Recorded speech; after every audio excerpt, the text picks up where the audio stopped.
L'UEMOA, l'Union économique et monétaire ouest-africaine.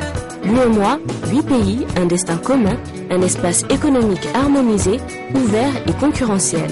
L'UEMOA, votre guide au cœur de l'Afrique, des grands événements et des grandes mutations sur Africable.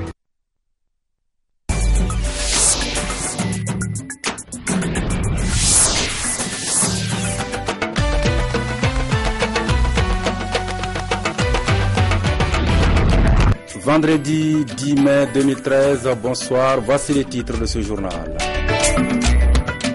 Mamadou Issoufou à Paris, le président nigérien a rencontré son homologue François Hollande.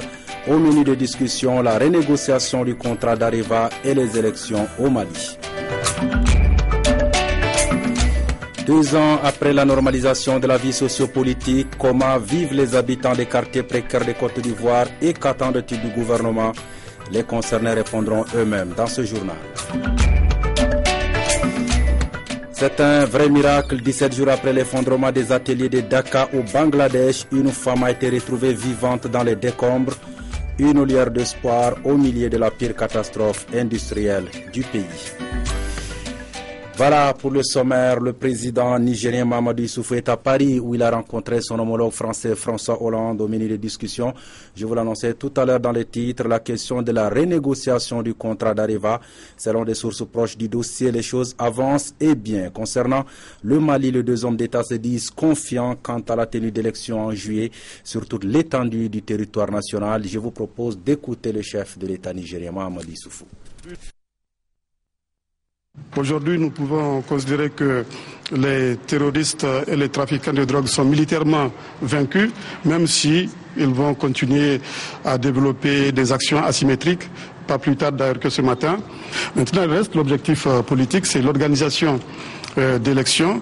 Et le président vient de le dire, nous tenons à ce que ces élections aient lieu le plus rapidement possible. Et il est important que ces élections s'organisent sur l'ensemble du territoire malien.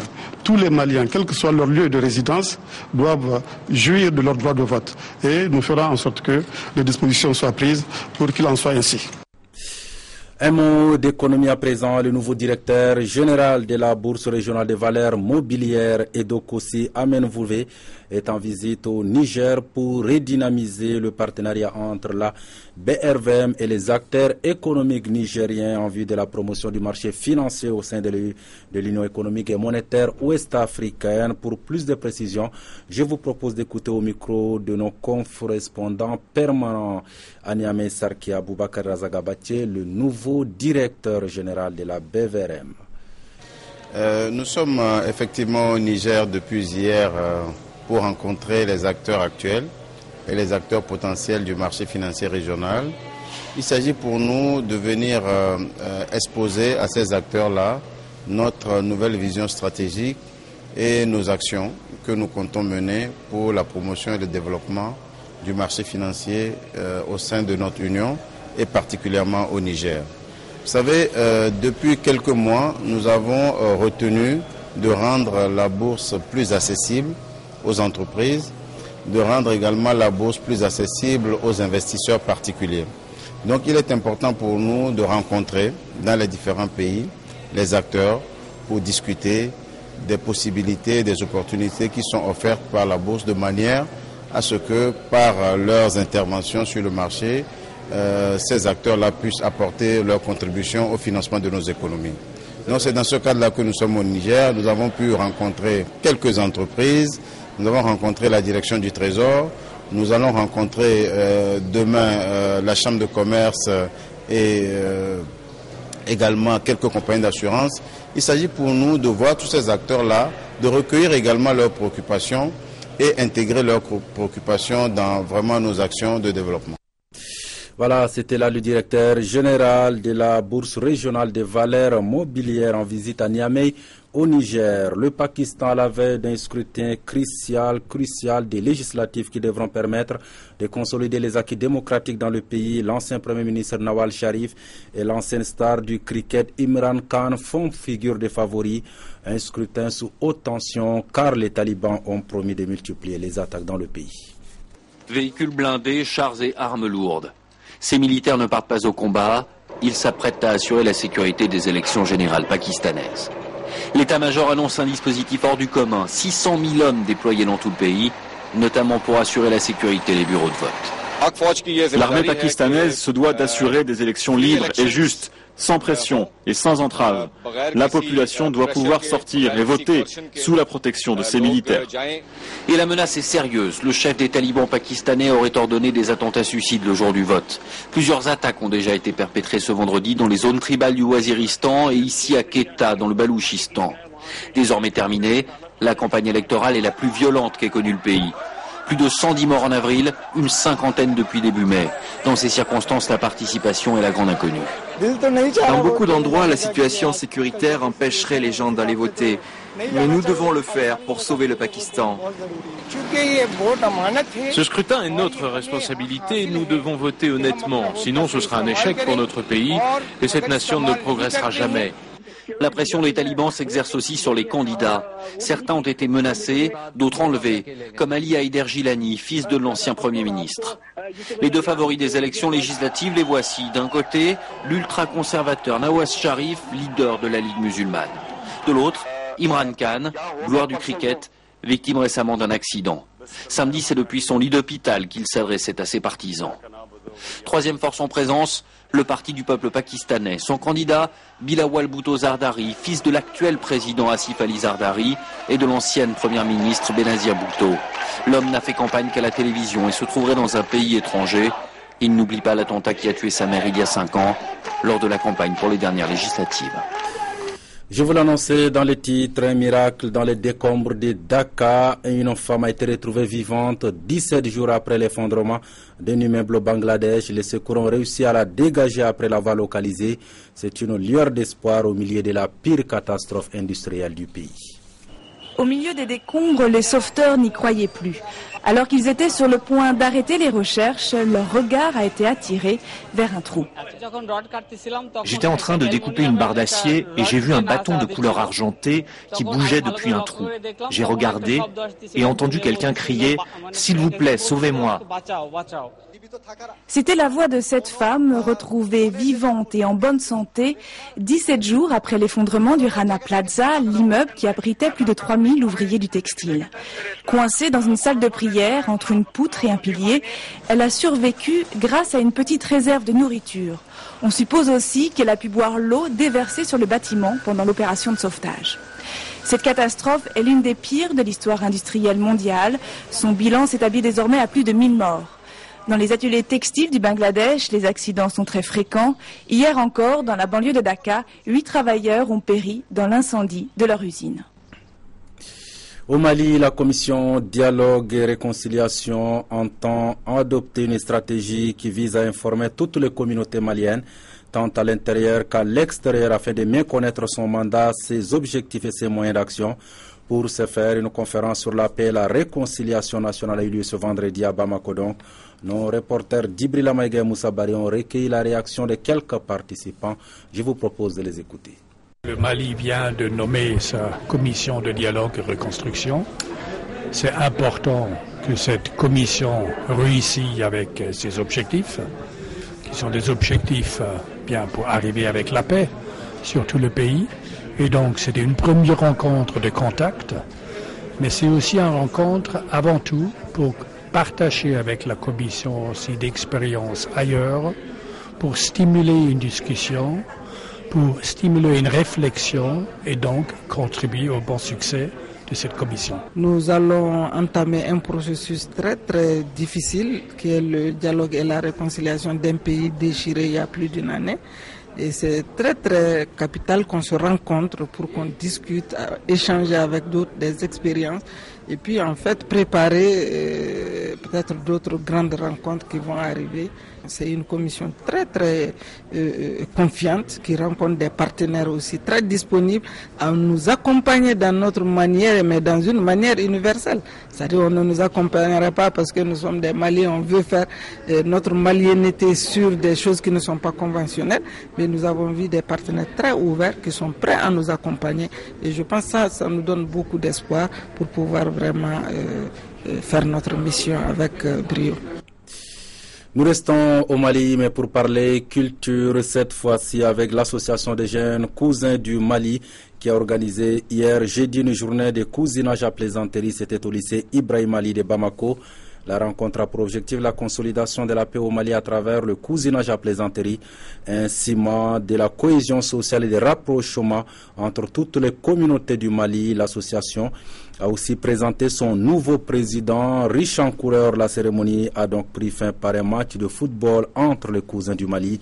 Écoutons le nouveau président de l'association, M. Adama Ganane, au micro de nos reporters Dabo Pindanda et Georges Koulibaly et Seydou Niari.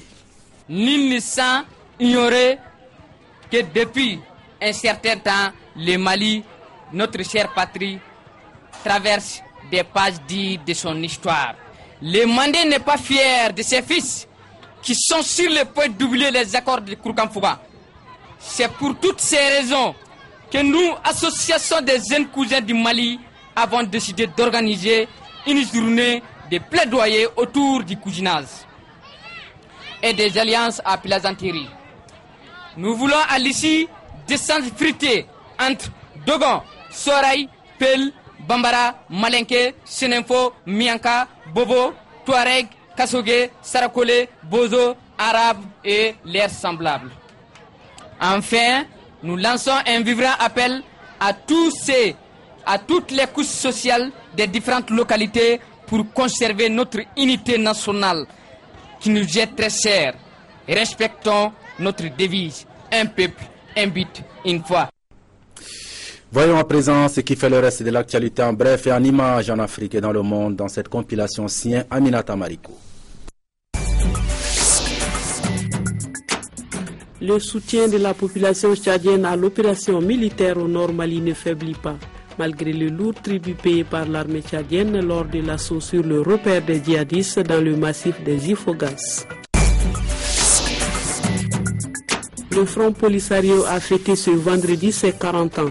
C'est un double anniversaire, celui de la création de ce mouvement indépendantiste et celui du déclenchement de la lutte armée pour la libération de l'ex-Sahara espagnol, aujourd'hui administré à 80% par le Maroc, mais toujours considéré comme un territoire non autonome par les Nations Unies. 40 ans après, l'ONU peine toujours à rapprocher les deux parties et le Front Polisario continue d'afficher une farouche détermination à continuer le combat.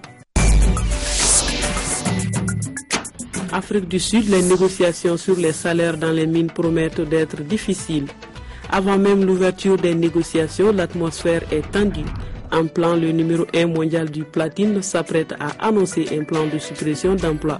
Au départ, 14 000 personnes étaient concernées. Face aux pressions du gouvernement, notamment, il a entamé des négociations. Entre 5 000 et 6 000 emplois pourraient finalement être supprimés d'après ce que croient savoir les agences financières. En Syrie, Lakhdar Brahimi suspend sa décision de démissionner de son poste d'émissaire pour la Syrie. Le secrétaire général de l'ONU, Ban Ki-moon, lui a demandé de rester en fonction au moins jusqu'à la conférence que veulent organiser les Russes et les Américains pour y représenter l'ONU. Le diplomate international a accepté.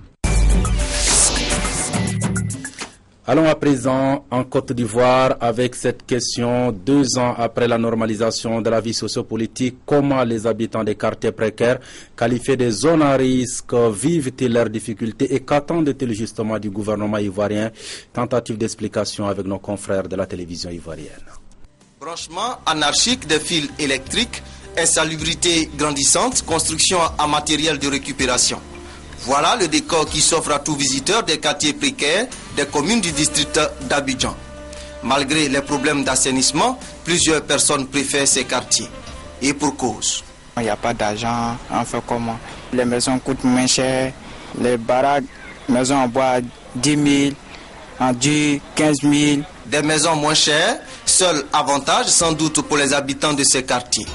L'avenir, la durée de vie et la stabilité de ces habitats ne sont pas toujours assurés. Pour boire l'eau, c'est difficile. Des fois, on fait 2 semaines pour trouver l'eau. Femme est là pour mener, pour trouver l'eau. Quand il pleut, on oublie de rentrer dans la maison. On dit on a des maisons. Or, quand on rentre dans la maison aussi, on prend des briques pour installer dessus. On s'arrête dessus jusqu'à 4 h du matin. Durant la saison des pluies, les quartiers précaires sont confrontés à des éboulements de terrain, souvent suivis de pertes en vie humaine.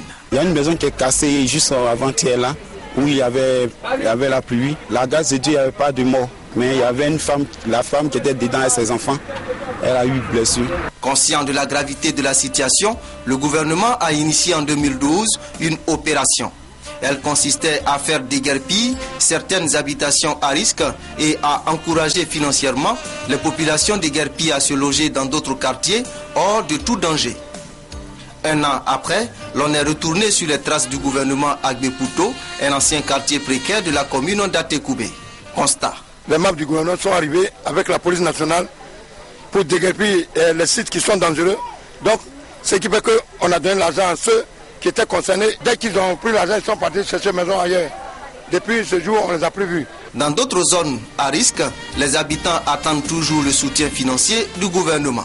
On comprend à la télévision ou bien dans tel quartier, l'État va donner de l'argent. Mais on n'a jamais reçu comme ça. Mais si on reçoit l'argent, mais on est prêt à se déplacer, qui n'aime pas aller vivre dans un quartier à l'aise quelque part? Approché sur la question, le directeur général de la construction, de l'assainissement et de la maintenance fait cette mise au point.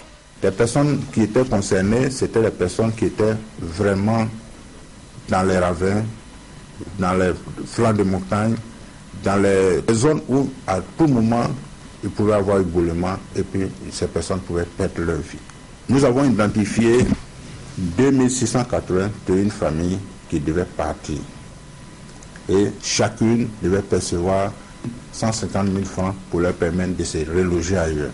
Nous nous rendons compte que certaines familles sont parties effectivement, mais d'autres sont restées. Bamba Anzoumana indique que l'opération de déguerpissement des populations des zones à risque vise à réduire les décès liés aux inondations, éboulements de terrain et aux maladies diarrhéiques. Avec l'annonce de la saison des pluies, la reprise de cette opération de déguerpissement ne peut être que salutaire. Voilà, Yacouba Dansoko, vous nous avez rejoint, pas pour Mardi de Sport, mais pour nous parler de la Fédération camerounaise de football, notamment du futur sélectionneur des Lions indomptables. Yacouba, que se passe-t-il à la Fédération camerounaise de football? Raymond Domenech est-il le candidat favori? Oui, il faut dire d'abord que le feuilleton concernant le sélectionneur des Lions indomptables du Cameroun continue toujours dans le pays. En fait, il y a eu un appel à candidature donc lancé par la Fédération camerounaise de football et 3 noms ont été retenus par l'instance dirigeante du football camerounais, à savoir le Suédois Sven Goran Eriksson, il y a également l'Allemand Volker Fink et le Français Raymond Domenech. Alors, pour des raisons familiales, des sources proches du sélectionneur français Raymond Domenech, l'entraîneur aurait décidé de ne pas quand même poursuivre l'aventure, c'est-à-dire laisser sa candidature toujours en liste pour des raisons familiales. Une source également qui nous dit le contraire, qu'il est prêt quand même à prendre tout à fait les rênes de cette équipe des Lions indomptables. Nous sommes en football, tout est possible, il faut s'attendre donc à des rebondissements dans ce genre de situation.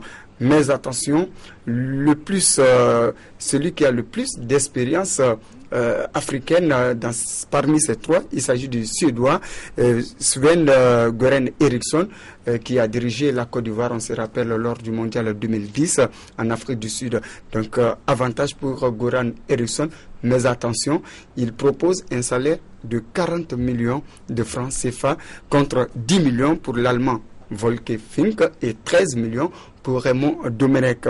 Mais nous sommes au Cameroun et Kolsia, le futur sélectionneur de l'équipe du Cameroun, sera désigné par la FECAFOOT en collaboration avec le ministère en charge des sports, comme cela se passe un peu partout en Afrique.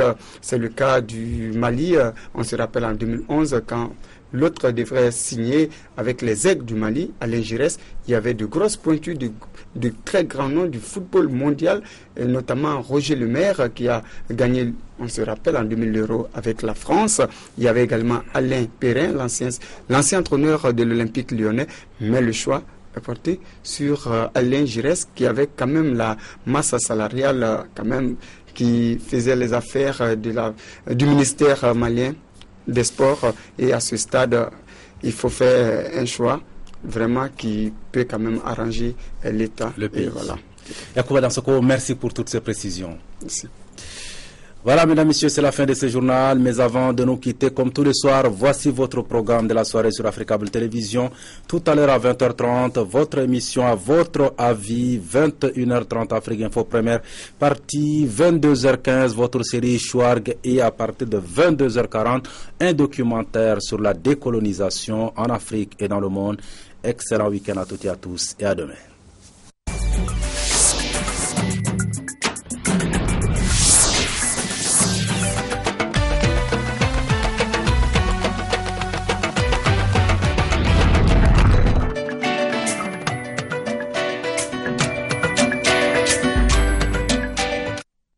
L'UEMOA, l'Union économique et monétaire ouest-africaine. L'UEMOA, 8 pays, un destin commun, un espace économique harmonisé, ouvert et concurrentiel. L'UEMOA, votre guide au cœur de l'Afrique, des grands événements et des grandes mutations sur Afrique.